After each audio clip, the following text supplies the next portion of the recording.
Hello everyone, स्वागत है आप सभी का अपराइजिंग एकेडमी में। ये हमारी क्लास 10th मैथमेटिक्स का लेक्चर नंबर 7 है।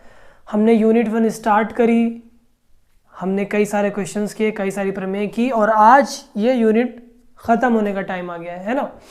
तो मैंने सोचा क्यों ना यूनिट ख़त्म जैसे ही हो रही है तो हम लोग एक लेक्चर रखते हैं जिसमें हम लोग पूरी यूनिट के सभी इंपॉर्टेंट टॉपिक को रिवाइज़ कर लें, है ना।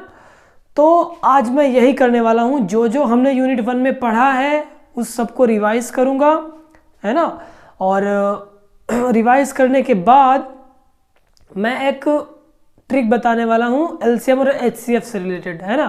तो ध्यान से देखिएगा पूरा वीडियो, है ना। और सबसे पहले मैंने पिछले लेक्चर में आप लोगों को एक क्वेश्चन पूछा था। मैंने पूछा था कि ऋणोत्तर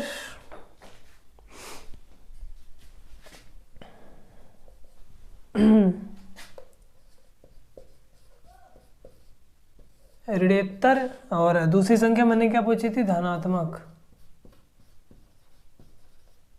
इन दो शब्दों में मैंने आप लोगों से पूछा था फर्क क्या है, नॉन निगेटिव एंड पॉजिटिव। तो अगर आप लोगों ने सोचा होगा तो शायद आपको आंसर मिल गया होगा। मैं बता रहा हूं कि क्या फ़र्क होता है। देखो, ऋणोत्तर का मतलब होता है वे संख्याएं जो माइनस में नहीं है, जो निगेटिव नहीं है ना। धनात्मक का मतलब होता है वो संख्याएं जो पॉजिटिव हैं। आप लोग को संख्या रेखा पता होगी, यहाँ पे 0 रहता है, नंबर लाइन 1 2 3 और ऐसे होकर चला जाता है -1 2 3 और ऐसे होकर चला जाता है ना। अगर आपको कोई कह रहा है ऋणोत्तर मतलब ऐसी संख्याएं जो निगेटिव नहीं है, ये -2 -3 है, तो मतलब हमें जो निगेटिव है उनको हटा देना पड़ेगा, है ना। यहाँ से लेके इधर की संख्याओं को हमें हटा देना पड़ेगा। तो हमारे पास क्या बचा, इतना बचा, ये सेट 0 1 2 3 4 5 6 एंड सो ऑन, ये सब क्या हो गए, ऋणोत्तर संख्याएं आपको मिल गई ना। अब अगर किसी ने कहा मुझे पॉजिटिव नंबर्स चाहिए, सारे धनात्मक नंबर चाहिए, तो धनात्मक हमारा यहाँ से शुरू होता है 1 से, है ना। धनात्मक 1 से शुरू होता है। 0 को हम लोग धनात्मक में नहीं इंक्लूड करते। 0 ना तो धनात्मक है और ना ही ऋणात्मक, तो धनात्मक यहाँ से शुरू होता है। तो जब भी आपसे बोला जाए ऋणोत्तर संख्या, तब आपको ये मानना है कि वो संख्या या तो 0 होगी या तो पॉजिटिव होगी, है ना।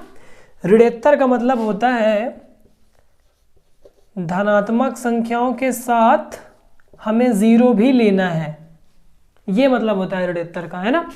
तो आई थिंक ये आपको समझ आ गया है। अब हम लोग चलते हैं सीधे रिवीजन पे और एक एक टॉपिक उठाना है, उसको वापस से पढ़ना है ना। और देखते हैं हम लोग क्या क्या करने वाले हैं इस लेक्चर में। ओके, जैसा कि आप लोगों को याद ही होगा, हमने यूनिट स्टार्ट करते वक्त जो सबसे पहली चीज़ पढ़ी थी वो क्या थी, यूक्लिड विभाजन लेमा, है ना। यूक्लिड विभाजन लेमा को बोलते हैं हम लोग प्रमेयिका।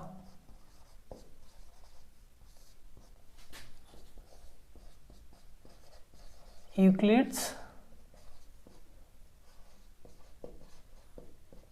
डिवीजन लेमा, है ना। हमने सबसे पहली चीज इससे स्टार्ट की थी। ओके, क्या होता है यूक्लिड डिवीजन लेमा, देखते हैं। यदि ए तथा बी दो धनात्मक पूर्णांक हैं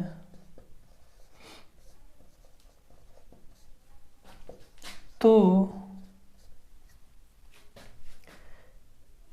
क्या था हमारे पास, a बराबर बी क्यू प्लस आर, है ना। अपने पास ये रिजल्ट था जहां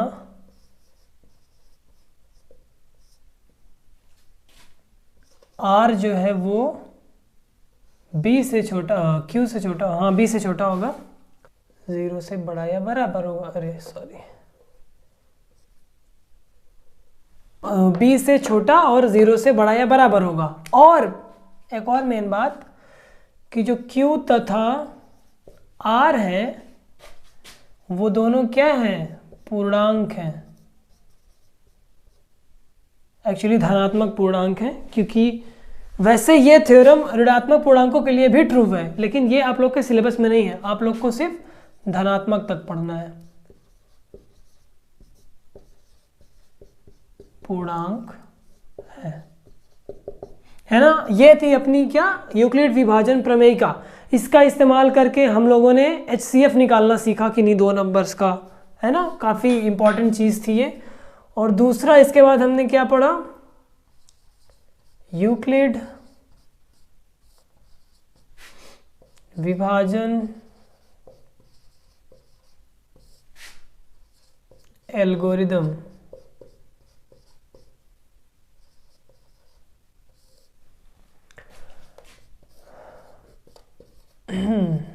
यूक्लिड्स डिवीजन एल्गोरिदम, है ना, सेकेंड अपना टॉपिक ये था। ओके, यूक्लिड डिवीजन एल्गोरिदम क्या था, इसमें हम किसी भी संख्या का HCF कैसे निकालेंगे वो पता करते थे, है ना। इसमें हमें 3 स्टेप रहते थे। तो पहले मान लेता हूं यदि A तथा B दो संख्याएं हैं तो A तथा B का HCF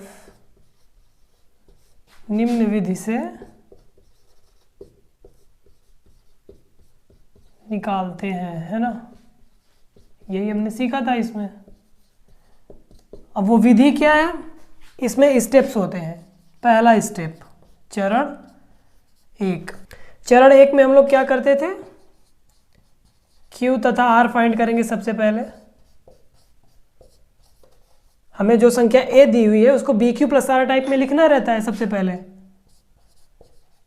ज्ञात करने के लिए। और QR हमें कैसे आएगा, यूक्लिड विभाजन प्रमेय से। यूक्लिड एक्चुअली प्रमेयिका, यूक्लिड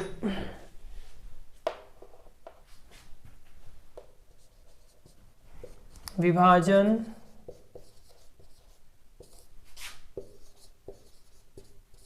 प्रमेयिका का प्रयोग करते हैं।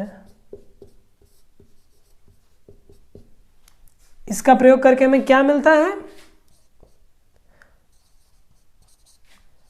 A बराबर BQ प्लस R मिलता है ना। तथा यहां पे लिखना ठीक नहीं रहेगा, जिससे A बराबर BQ प्लस R हमें मिलता है। और R के लिए क्या कंडीशन है, R less than B and greater than equal to 0। ऐसे ही तो हम लोग फाइंड करते थे, है ना। कोई भी संख्या अगर दी हो A और B, तो उसका जब हम HCF निकालते थे तो हम यूक्लिड विभाजन प्रमेय का प्रयोग करते थे और A को हम लोग लिखते थे BQ प्लस R। सिंपल। आप लोग अपनी नोट्स ओपन कर लीजिए शुरू से, जहाँ पे मैंने ये लिखवाया है वहाँ से आप लोग देखते रहिए। अगर नहीं लिखा है मेरा तो आप अपनी नोटबुक ओपन कर लीजिए, क्लास वाली, है ना। ये आ गया। अब अगर स्टेप नंबर 2, यदि जो हमें यहाँ पे R प्राप्त हुआ वो 0 आ गया, तब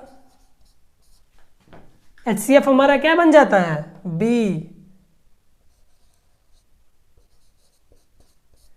ही HCF होगा, है ना। यदि R बराबर 0 नहीं आया, R is not equal to 0, तब अब हम क्या करेंगे, Q और R के लिए वापस से डिवीजन एल्गोरिथम लगाएंगे, डिवीजन लेमा। तब Q तथा R के लिए पुनः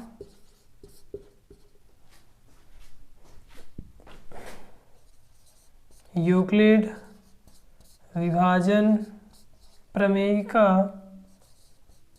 का प्रयोग करेंगे।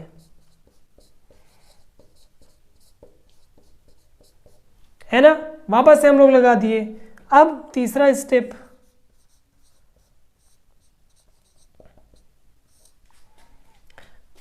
अब अगर हमने प्रयोग किया वापस यूक्लिड विभाजन प्रमेय का और हमने Q और R को लिख दिया किसी टाइप में, Q और R के लिए मान लो हमें मिल गया S और T, है ना, तो हम Q और R को क्या लिखेंगे, Q बराबर RS प्लस T, इस टाइप का, जहाँ पे अपना T क्या है, वो R से छोटा और 0 से बड़ा या बराबर है, इस टाइप का लिख दिया। अब अगर T 0 हो गया तो R अपना हो जाएगा क्या बोलते हैं HCF। अगर T 0 नहीं हुआ तो वापस से R और T के लिए अप्लाई करेंगे, है ना। तो सेम स्टेप हम लोग रिपीट करते चले जाते हैं। इस प्रक्रिया को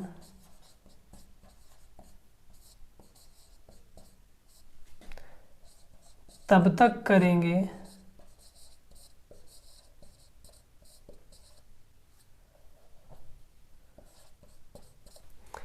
जब तक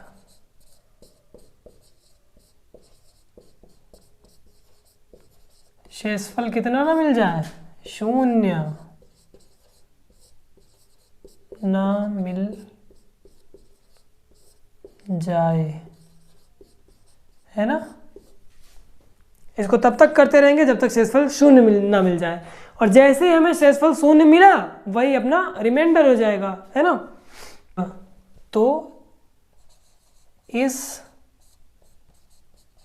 स्थिति वाला क्या बोलते हैं, क्वोशंट, मतलब नहीं, डिवाइजर, जिस संख्या से हम भाग देंगे, जहां पे हमें शेषफल 0 मिला उस स्टेप में हम जिस संख्या से भाग दे रहे हैं, भाजक ही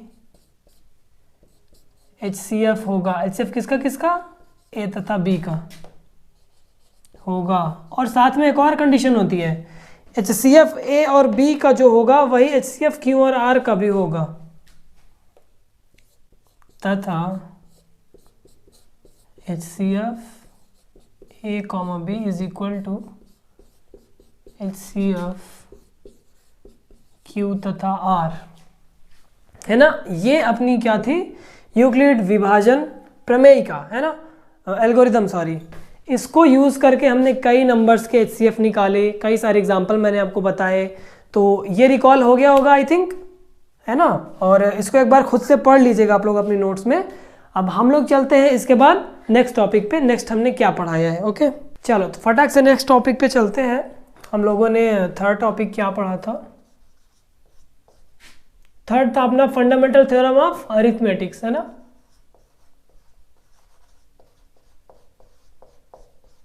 अंक गणित की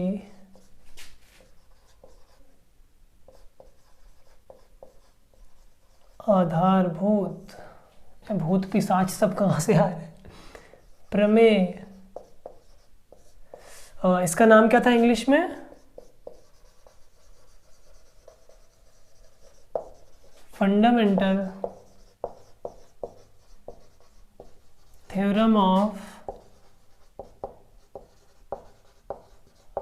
अरिथमेटिक, है ना। ये हमने पढ़ा था। ओके, ये होती क्या है, मैं पहले मुझे बानी बता देता हूँ, फिर बोर्ड में तो लिखूंगा ही।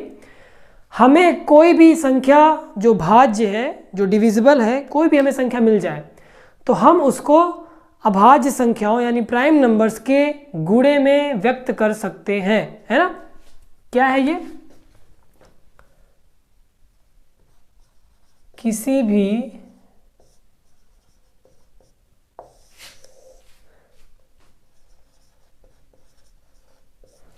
मार्कर को क्या हो गया,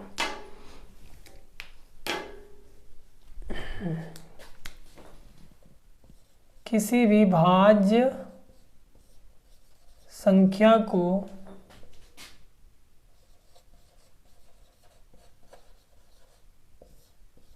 अभाज्य संख्याओं के गुणनफल में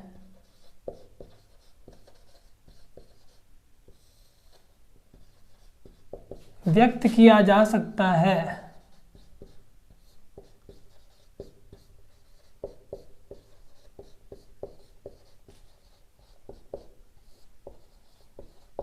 और एक चीज थी ना, यूनिकनेस, यूनिकनेस नहीं भूलना।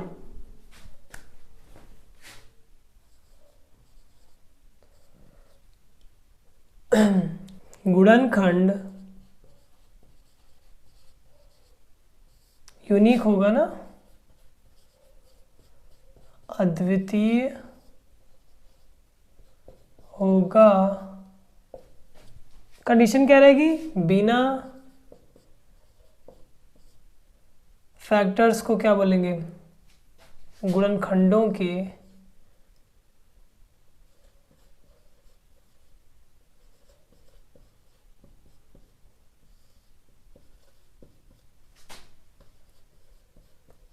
आने के क्रम को ध्यान दिए।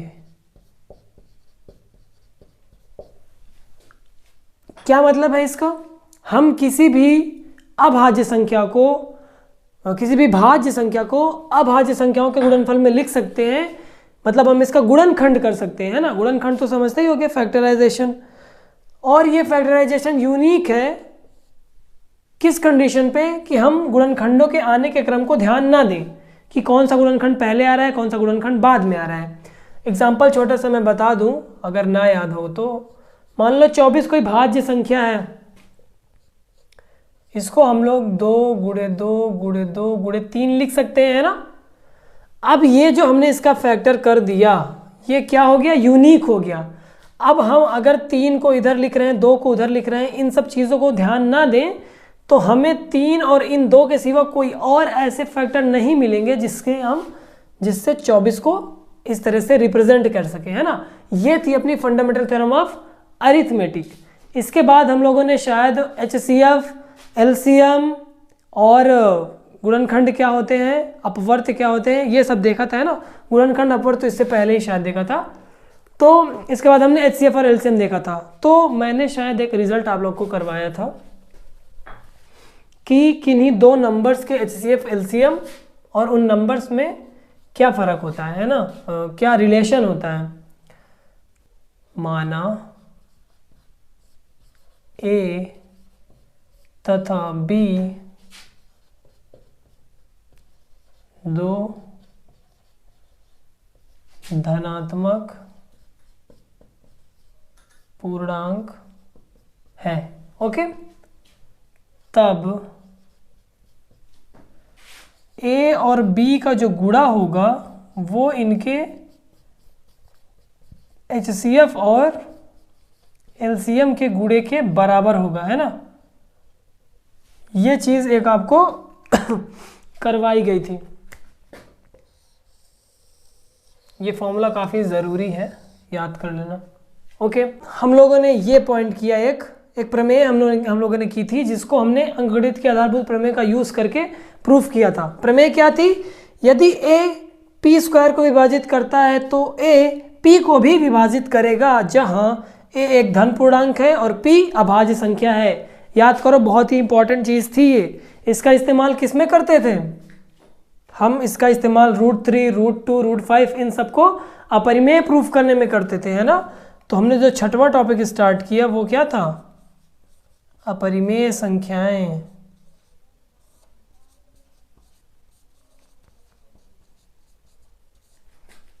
इरेशनल्स। और इस टॉपिक के अंदर हमने क्या क्या प्रूफ किया? √2, √3, √5 और A + √b टाइप के भी हमने कई सारे क्वेश्चन किए। A × √b टाइप के क्वेश्चन किए, A by √b टाइप के क्वेश्चन किए, है ना। इस टाइप के हमने कई सारे क्वेश्चंस को प्रूव किया कि ये सारी अपरिमेय हैं।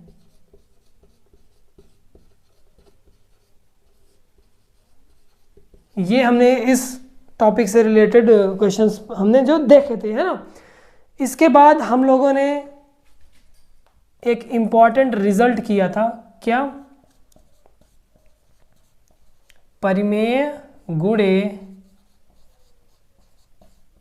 अपरिमेय बराबर अपरिमेय, है ना, याद है ये किया था। और गुणे हो चाहे प्लस हो, दोनों बार अपरिमेय ही आता था। परिमेय प्लस परिमेय बराबर अपरिमेय, ये हमने किया था, है ना। इसके बाद क्या किया था आगे बताता हूँ, क्योंकि बोर्ड फुल हो गया तो इसको मिटाना पड़ेगा। चलो, इसके बाद हम लोगों ने सीधे जंप मार दी कहाँ पे, रैशनल पे। आई थिंक ये वाला 8th पॉइंट है। हम लोग सीधे आ गए परिमेय संख्याओं पे।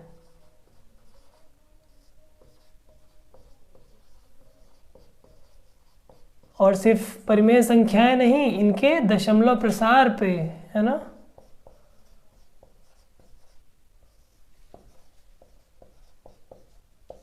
तो हमने क्या सीखा वहां पे, किसी भी परिमेय संख्या का दशमलव प्रसार 2 टाइप का होता है ना।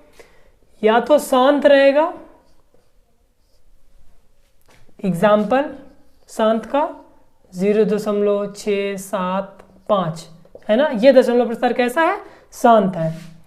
या तो क्या रहेगा, अशांत आवर्ती,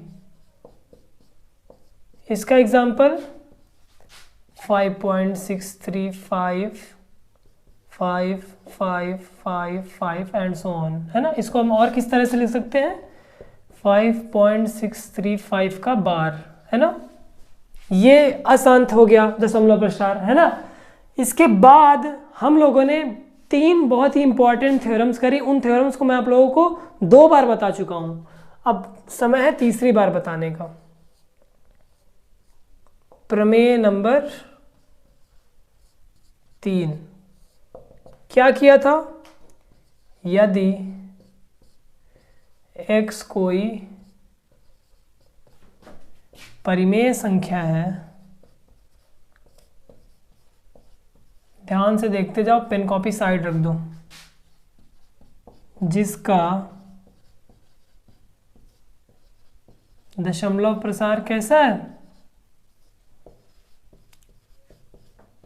शांत है ना। तो x को p/q के रूप में लिखा जा सकता है ना।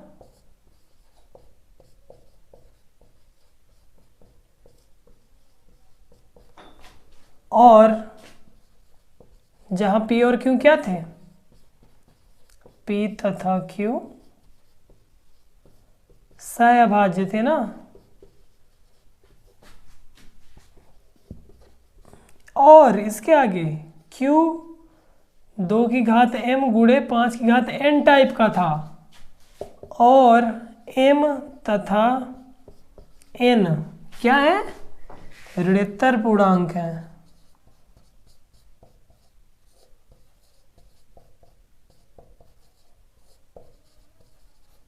ये थी हमारी प्रमेय नंबर 3। समझ आ गई थी ना सबको।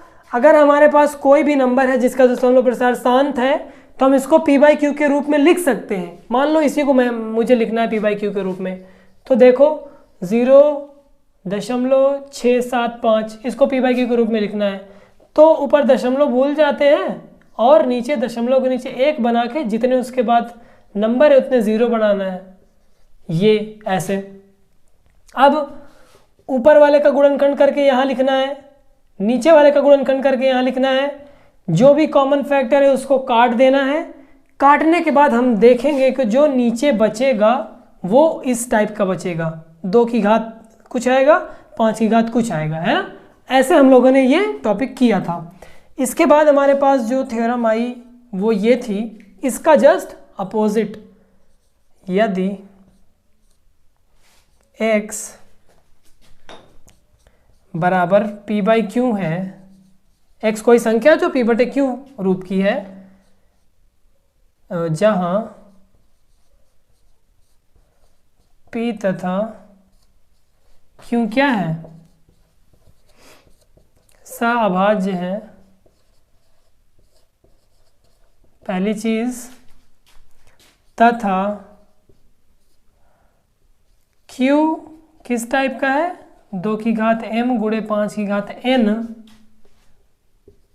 है, और m और n वापस ऋणात्तर लिखने तो मैं नहीं लिख रहा हूं, तब x का जो डेसिमल एक्सपेंशन होगा, दशमलव प्रसार कैसा होगा, शांत होगा, टर्मिनेटिंग। हमने यहाँ पे क्या माना था, अगर दशमलव प्रसार शांत है तो q इस टाइप का होगा और x बराबर p बाई क्यू लिखेंगे। लेकिन यहाँ अगर हमने x बराबर p बाई क्यू ले लिया और q इस टाइप का है तो दशमलव प्रसार क्या हो गया, शांत हो गया। इसका भी एग्जाम्पल हमने देखा था, है ना। कोई भी संख्या p बाई क्यू ले लो और उसको फैक्टराइज करके देखो, अगर q इस टाइप का आ रहा है तो उसका डेसिमल एक्सपेंशन क्या होगा, टर्मिनेटिंग। 11 थ्योरम हमने क्या करी थी, अब 11 इन दोनों से अलग है। उसमें क्या कहता है, यदि x बराबर p बाई क्यू है, जहां p तथा q सहअभाज्य हैं, तो और एक और कंडीशन थी, कहाँ गया,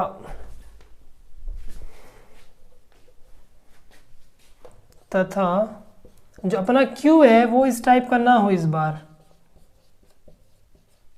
है ना। हर बार तो Q इस टाइप का हो जा रहा था, इस बार नहीं है, तब x का जो दशमलव प्रसार रहेगा